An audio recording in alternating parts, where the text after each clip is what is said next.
Votre matinale se poursuit sur la Sen TV, la première télé urbaine du Sénégal. Rebonjour à vous tous et bienvenue à ce journal Santé pour démarrer. Le SAMES en grève totale ce mardi et mercredi. Objet fustigé, le licenciement abusif et la rétrogradation de certains médecins par des maires qui profiteraient de la mise en œuvre de l'acte 3 de la décentralisation. Le syndicat autonome des médecins du Sénégal dénonce aussi le non-respect des accords signés le 31 mars 2014 avec le gouvernement. Dr Bouli Diop, secrétaire général du SAMES, est ici interrogé par Ndeye Khady Thiam-Tall. On est obligé d'observer 48 heures de grève parce que les médecins du Sénégal sont en train d'être les victimes d'une mauvaise interprétation de l'acte 3 de la décentralisation par certains maires qui, du reste, commencent en tout cas à licencier certains de nos camarades et à limoger d'autres. Je dis que la goutte d'eau qui a fait déborder le vase, c'est le limogeage de notre ancien secrétaire général qui était médecin-chef du centre de santé de Anne. Donc ceci est venu se greffer donc, sur un problème qui était là, latent, à savoir la non-matérialisation du protocole d'accord qui a été signé le 31 mars 2014 entre le gouvernement du Sénégal et le SAMES. Politique à présent, les réformateurs du Parti démocratique sénégalais comptent fêter l'anniversaire du dit parti le 8 août prochain dans le cadre de renouveler le bureau. À la même date, il est prévu d'organiser un congrès par les autres militants pour Cheikh Samb, membres du mouvement, les réformateurs du PDS.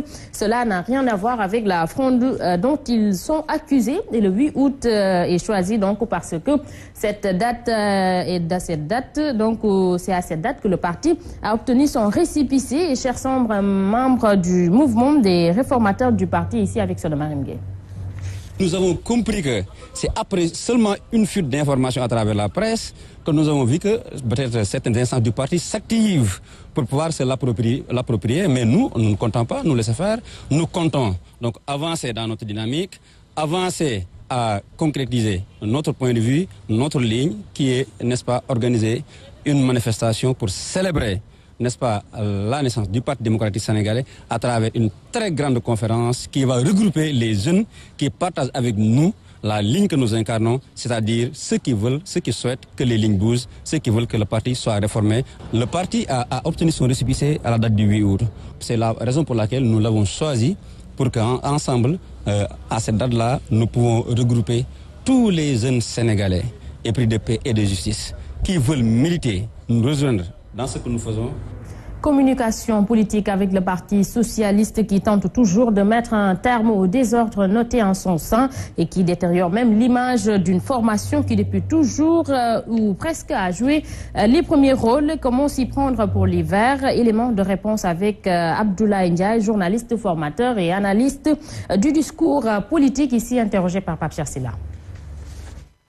Il est évident qu'un parti comme le Parti socialiste aujourd'hui a besoin de marquer par l'originalité de son programme, par la spécificité de son projet de société, par les éléments de son héritage en tant que parti d'État, parti d'histoire, il a besoin quand même de se refaire une image qui colle un peu à la demande formulée aujourd'hui par les opinions. Donc le Parti socialiste avait le souhait de pouvoir mettre en place un type de communication qui soit une communication d'adhésion, une communication de rassemblement. Ce que j'ai senti en les accompagnant en tant que personne extérieure au cours de ce séminaire. Maintenant, il y a des outils modernes de communication. Il y a des outils traditionnels de communication. Mais ce qui est le plus essentiel, c'est de pouvoir y formuler un message qui soit un message d'adhésion, un message de mobilisation, un message porteur. Suite à la déclaration du chef de l'État de préserver les ressources et les forêts, les écologistes comptent porter le message et Ali Haïdar s'engage à mener le combat car il avance que les défenseurs de l'environnement sont souvent agressés par les exploitants de la forêt. L'ancien ministre de la Pêche invite donc le chef de l'État à revisiter la loi portant sur la protection de l'environnement pour sanctionner sévèrement les pilleurs de la forêt. Propos recueillis par Goronaklo. Nous sommes rassurés avec la déclaration du président et nous voulons maintenant que tous les écologistes qui sont dans les départements, dans les communes, dans les villages, prennent le message et le discours du président de la République pour s'engager encore plus dans ce combat de protection de l'environnement. Pourquoi? parce que le fléau est extrêmement grave. Je ne sais pas si le Sénégal mesure à sa juste valeur les dangers que nous courons. Tous les jours, ce sont des centaines de camions, tous les jours. Il suffit d'aller à Kafountine dans le fumoir de poissons. 40 véhicules par jour traversent les différents postes de l'État pour fumer le poisson avec du bois qui a été frauduleusement coupé. La station de l'ISRA, Institut sénégalais de recherche agricole, située à Sangalkam, est la seule réserve dont dispose la zone des Niayes qui puisse servir pour la conservation et la protection du patrimoine en fruits et légumes dans notre pays et la sous-région. C'est le directeur de l'unité de production des plants fruitiers de la dite station qui l'a affirmé lors de la visite de contact effectuée par le directeur de l'ISRA. Au-delà des activités de recherche, les techniciens sont formés dans cette station qui tend à devenir un centre d'excellence dans le domaine horticole. Massayer Nguer, directeur de l'unité de production de Sangalkam, ici avec Cher Métidiane Seck. Nous avons comme mission de contribuer à satisfaire la demande nationale en plan fruitier. Notre deuxième mission consiste à protéger et à conserver le patrimoine national variétal fruitier. Et notre troisième mission s'articule autour de la formation. Et notre quatrième et dernière mission consiste à produire, à partir de ces activités citées ci haut, à produire des recettes pour contribuer au financement de la recherche et également contribuer à entretenir les parcelles et les collections, l'unité même en quelque sorte. Nous avons dans le cadre du PSE et dans la vision d'appuyer l'État dans sa politique de création d'emplois, nous comptons faire de la station de Sangalkam un grand incubateur de connaissances. Parlons de tout à fait autre chose. Les camionneurs membres du GIE Garage Souffle de Mbour se sont mobilisés ce week-end avec une vingtaine de camions pour nettoyer tout l'état d'immondices qui jonchait les coins et recoins de la ville de Sandiara. Cette œuvre citoyenne est pour eux un acte de remerciement et de reconnaissance envers le nouveau maire Dr Serigne Gueye Diop qui leur a permis de reprendre leurs activités après 2 ans de chômage. Reportage à Mbour, PAPJ. Ils ont choisi l'investissement humain comme credo. Ils, ce sont les camionneurs membres du GIE Garage Souffle de Mbour. En plus du ramassage d'ordures dominicales bénévoles qu'ils effectuent dans la commune de Mbour, ils ont rendu propre la ville de Sandiara le temps d'une journée. Le vice-président Ibrahima Ndiaye nous donne les raisons d'un tel acte. L'intérêt, c'est de prouver au maire de lui rendre la monnaie. Il y avait quelque temps de cela, on était très fatigués. Il y avait des manœuvres qui souffraient, leur famille souffrait. Il y avait beaucoup de problèmes. Quand il est venu à la tête de la mairie, il nous a appelés. Il a rouvert pour un promoteur et exigé au promoteur que tous les manœuvres travailleront. Il n'y aura plus de machines. Nous n'avions pas de travail parce que le promoteur a mené des machines pour exploiter le sable et faire sortir les manœuvres. Ces camionneurs comptent pérenniser cette action à Sandiara, comme du reste ils le font d'ailleurs à Mbour tous les dimanches. Nous avons promis à la population de Sandiara, chaque 10 jours, de venir au niveau de Sandiara, nettoyer toutes les ordures, qu'ils mettent les ordures sur des sacs. Ça nous facilitera la tâche. Nous n'allons pas nous arrêter à Sandiara parce que nous sommes de Mbour. Il y a des plans d'action qui sont en train de se dérouler à Mbour. Actuellement, chaque dimanche, chaque camion, là où il habite, part faire la patrouille de son quartier pour ramasser les ordures. Avec 117 camions. Ils veulent étendre ces actions citoyennes dans toutes les communes du département. PAPJ, un acte de citoyenneté magnifié par le maire de la ville de Sandiara, Dr Serigne Gueye Diop, par ailleurs ministre conseiller du chef de l'État, qui affirme avoir tiré des leçons sur cet acte, sont rappelés le partenariat exemplaire qui existe entre sa commune et le garage GIE de Mbour. Et voilà sa réaction ici. Nous avons fait des opérations ville propre chaque année, mais j'ai jamais vu des gens d'une autre ville venir nous aider à nettoyer ce village-là. Et donc je vois 3 dimensions. La première, c'est cette dimension citoyenne. Le fait que d'aider une commune sans vraiment aucune rémunération de façon gratuite. Deuxième dimension, c'est la dimension écologique. Sans un environnement sain, sans un environnement propre, en fait, nous serons justement assaillis par des maladies. Et la troisième dimension, c'est aussi l'exemplarité pour ces enfants. Ils vont retenir cette leçon ce modèle pour dire que nous aussi, nous devons tout faire pour que ce village soit propre quand nous serons grands. Parce qu'il y a quelques mois, quand nous avons ouvert cette carrière, il y avait quelques problèmes que j'ai dû régler. Parce que pour moi, je crois beaucoup à la création de valeurs partagées. Quand vous avez un projet, il faut que ce soit un partenariat gagnant-gagnant. Il faut que la commune puisse gagner, il faut que les camionneurs eux-mêmes et leurs familles puissent en bénéficier, il faut également que celui qui a pris l'initiative puisse en bénéficier. Je ne veux plus voir des machines qui remplacent les hommes.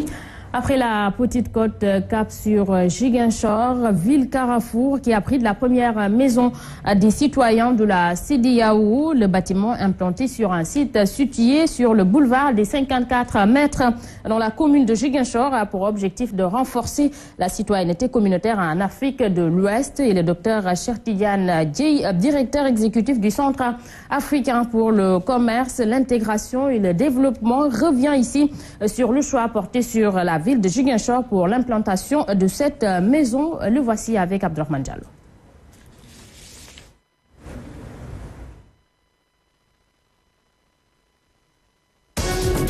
En Inde, des hommes armés déguisés en militaires ont attaqué.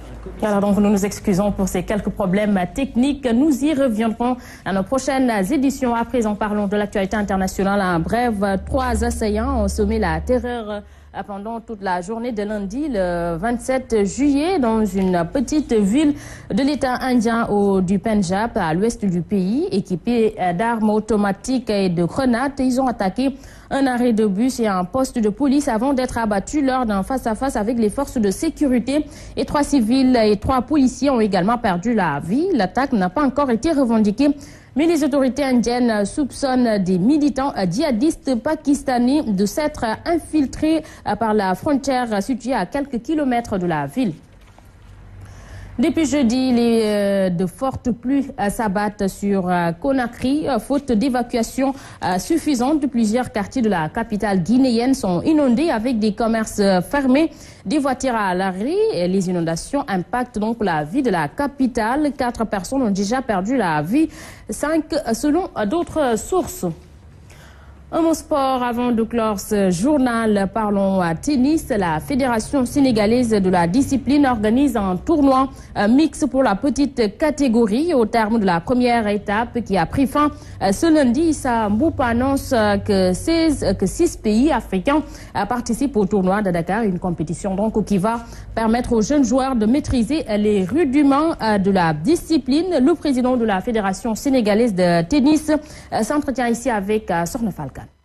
Ça fait à peu près une dizaine d'années que nous organisons ce tournoi. Ce tournoi s'organisait à Mbour, au domaine du Niani.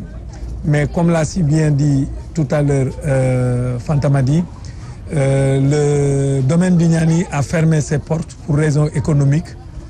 Et nous, au Sénégal, on a estimé que c'était un tournoi extrêmement important et que l'Afrique de l'Ouest ne devait pas perdre ce tournoi. En tout cas, puisque nous avons la main, nous continuons à la garder. Nous entendons de façon continue et de façon régulière organiser ce tournoi. Le budget est de 12 000 $. Aujourd'hui, 6 millions si vous voulez. Et nous, en tant que fédération, nous prenons en charge tout ce qui est frais liés à l'organisation. C'est un tournoi pour les 12 ans et moins et les 14 ans et moins. Ça se joue en simple et en double. Donc c'est vraiment un format complet de tout.